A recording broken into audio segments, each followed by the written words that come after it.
জানতেন তারপরে উনি, কিন্তু মওলা ইমাম হুসাইন আলাইহিস সালাতু ওয়াস সালাম 7 বছরের বালক রেখে আল্লাহর হাবিব পর্দা নিয়েছেন। এই 7 বছরের মধ্যে 7 বার জিবরাইল ফেরেশতা আসছে মওলা হুসাইন কবে শহীদ।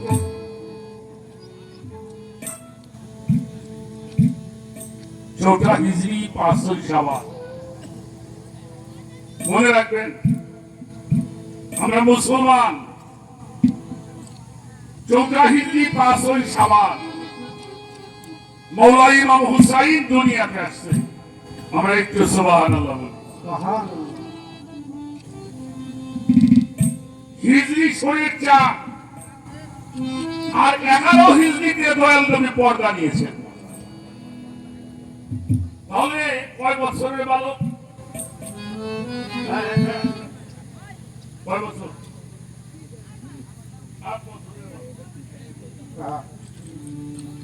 7 বছরের বালককে রেখে তো আমরা কি ইমাম হাসান হুসাইন মওলা আলী ফাতেমা এই নামগুলি আল্লাহ নিজের রাখা। জোরে জোরে বল সুবহানাল্লাহ। এর দলিল আছে বাবাজি। তো মওলা হুসাইন দুনিয়াতে আসবে, অর্থাৎ ফাতেমার ঘরে আসছে মওলা হুসাইন। আপনাদের ঘরেও যদি কারো ঘরে কারো মেয়ের ঘরে সন্তান হয়, বেশিরভাগই বাবার বাড়িতে।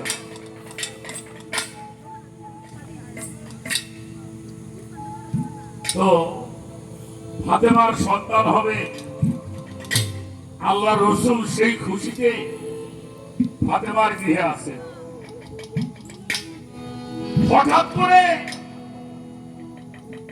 আমার হুজুর পাকের চাচি আম্মা উম্মুল ফজল বিনতে হারেস, উনার চাচি আমার হুজুরে পাক ফাতেমার উঠানের মধ্যে বসা, নাতি আসবে কোলে দিবে।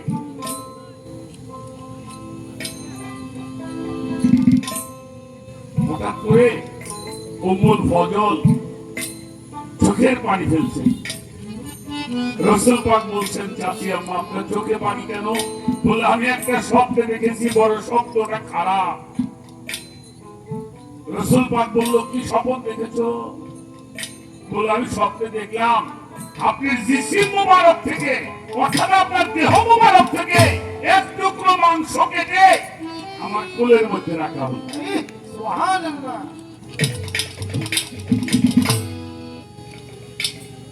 আল্লাহ রাসূল বলছে, তুমি খারাপ স্বপ্ন দেখো না, তুমি উত্তম স্বপ্ন দেখেছো। কিছুক্ষণের মধ্যেই আমার হুসাইন দুনিয়াতে আসবে। আসার পরে সর্বপ্রথম তাকে তোমার কোলের মধ্যে রাখা। সুবহানাল্লাহ। কি যারা সন্তান হয় সেখানে চাচি দাদিরাই থাকে। তুমি তো খুব সৌভাগ্যবান, কেন আমার মওলা হুসাইনকে তুমি সর্বপ্রথম কোলে নিলে।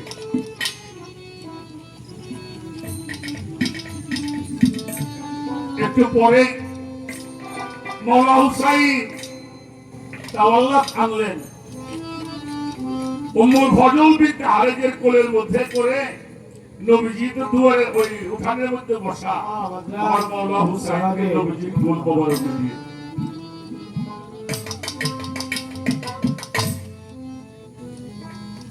কোলের মধ্যে দিয়ে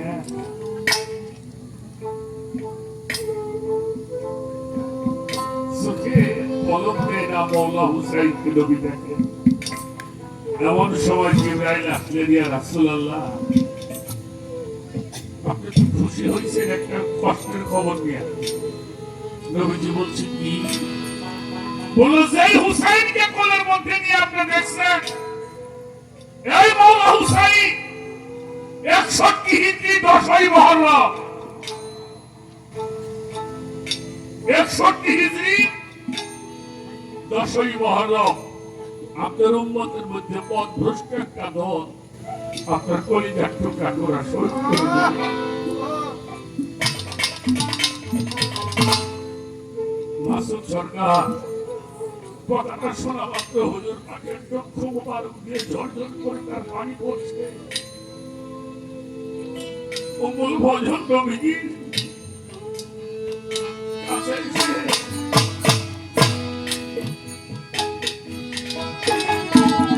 বলছে, ইয়া রাসূলুল্লাহ, এই সবে মাত্র দেখলাম আপনার মুখে এত সুন্দর হাসি, আর এখনই আপনার চোখের মধ্যে পানি। নবীজি বলল, উম্মুল ফজল, তুমি যাকে আমার কোলের মধ্যে দিলে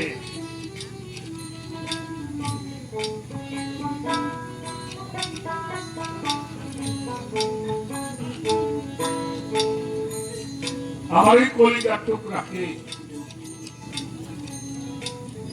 61 হিজরি 10ই মুহররম আমার উম্মতের মধ্যে পথভ্রষ্ট একটা দল আমার এই কলিজার টুকরাকে ওর দেহ থেকে মস্তক মোবারক আলাদা করে দিবে। আর ওই দিন আমার মাওলা হুসাইন কুরবানি হবে, আপনার কুরবানির মধ্যে প্রমাণ হয়ে যাবে মুসলমান আর মুনাফিক কারা।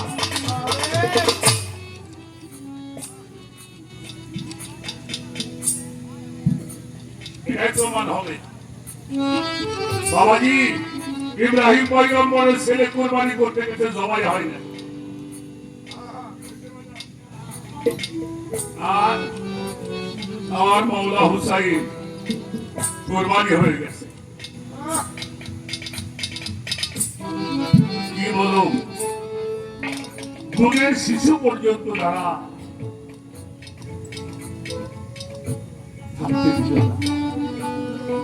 তাই বাবা, এই মহরমটা কি মনে করেন? অনেকেই বলে পানিবিহীন, পানির কারণে মাওলা হুসাইন মারা শহীদ হয়েছে। খাজা মঈনুদ্দিন চিশতি রাহমাতুল্লাহি আলাইহি বলছেন, আমি তো মাওলা হুসাইনের ঘোড়া ধুলা ছড়ানো না। মাওলা ইমামের যে ঘোড়া, সেই ঘোড়াকে ধুলি দেওয়া আমি না। আমি সেই মঈনুদ্দিন যদি পানিকে ইশারা করতাম, পানি এসে আমার কাছে, আর সমস্ত পানির নিয়ামতের মালিক মাওলা হুসাইন তারে পানিবিহীন পারতে পারে? সেখানে মিথ্যার সত্য যুদ্ধ হয়েছিল। শুধু যদি হাত মেলাইতো তাহলে শহীদ হতে হতো না। এজন্য সত্যর সাথে মিথ্যাকে মিশ্রিত করা যাবে না। মাওলা হুসাইনকে জানুন, ইসলাম জানতে পারবেন। হুসাইনের জলি ব্যতীত কোন ওলি আল্লাহ দুনিয়াতে আসে না। মন পাগলা রে পাগলা রে, পাগল হয় আছো বাজারি গার লাইয়া রে। আমার মন পাগলা রে পাগলা রে, পাগল হয় আছো বাজার লাইয়া রে। আমার মন পাগলা রে পাগলা রে, পাগল হয় আছো বাজার লাইয়া রে। আজকে যারাই মাহফিলটা করছে, আমি তাদের প্রতি ভক্তি রাখি। যেই 10ই মুহররম, সেই মুহররমকে কেন্দ্র করে আমাদেরকে জানানোর একটা ব্যবস্থা দয়াল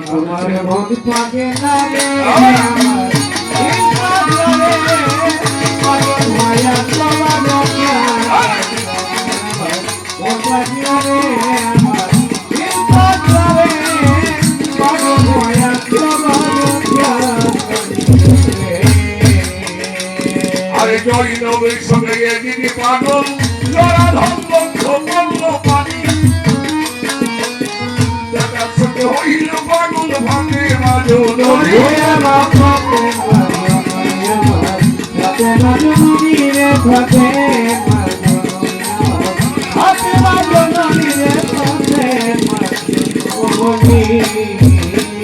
ওই নয় নবী সবে এদিকে বলো নানা সম্বন্ধ করছে অন্য সঙ্গে হইল পাগল ভাবে আজ দুনিয়া মাথে পাতে মাঝে মরিলে পাতে পাতে মাঝে মরিলে পাতে ওরে স্বামী সঙ্গে হইল পাগল গিরি সগিরা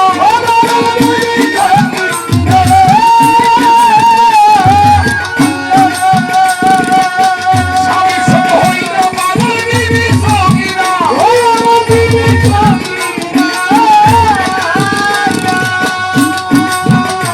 ওরে উম্মতের লাগিয়ার বাঁধন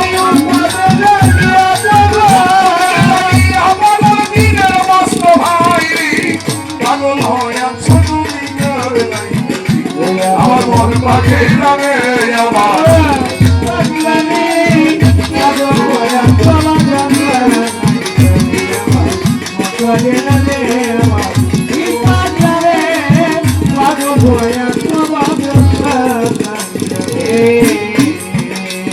আরে খোদার পাগল ছিল আয়ো পয়গম্বর একসের লায়া ছাড়ো না শহীদ হইল না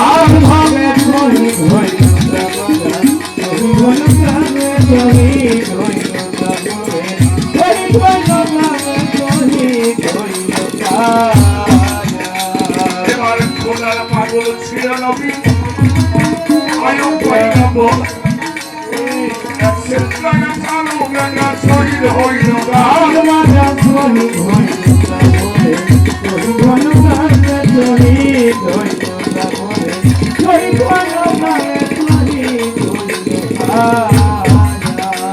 আর বল পরীক্ষা করতে আল্লাহ ইব্রাহিমকে বলে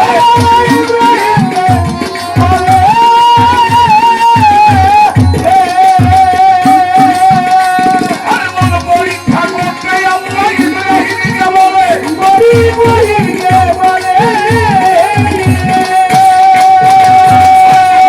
হইয়া যাইল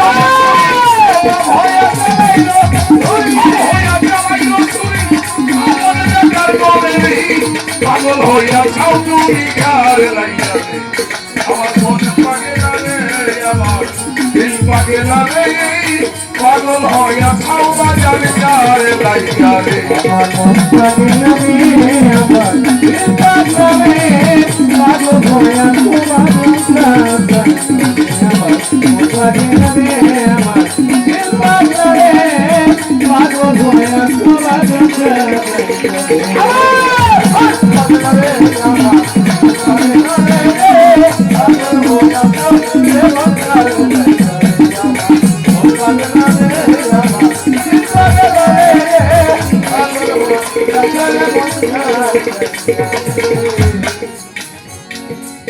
মনসুর বলে নিজের খোদা হইয়া গেল পাক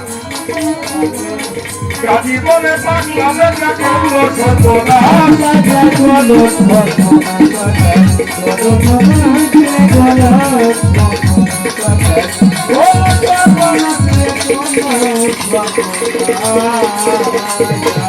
মনসুর বলে নিজের খোদা হইয়া গেল পাক গাজী বলে পাগলা করল সর্বনাশ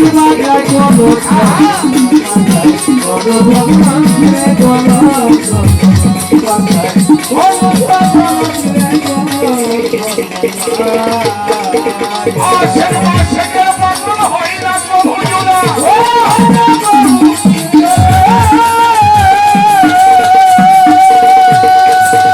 আশের মাসের পাগল হইলা হুজুরা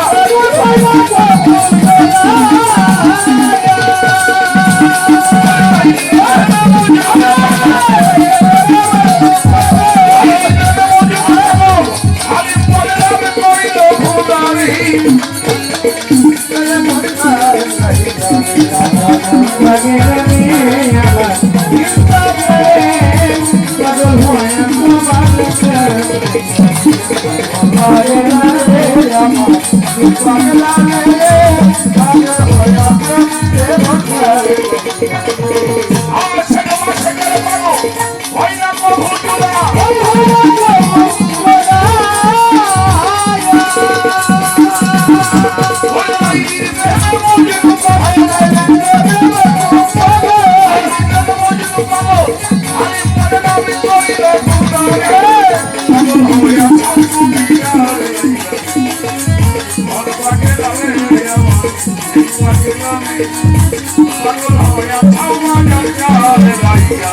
আমার মন পাখি নামে আমার চিন্তা করে কারণ হয়ে তোমার প্রাণে প্রায় আমার মন পাখি নামে আমার চিন্তা করে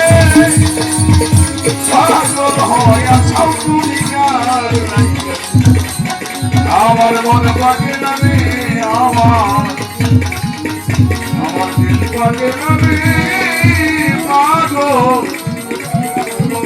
পাগল হইয়া ছাউমা জানিয়া রে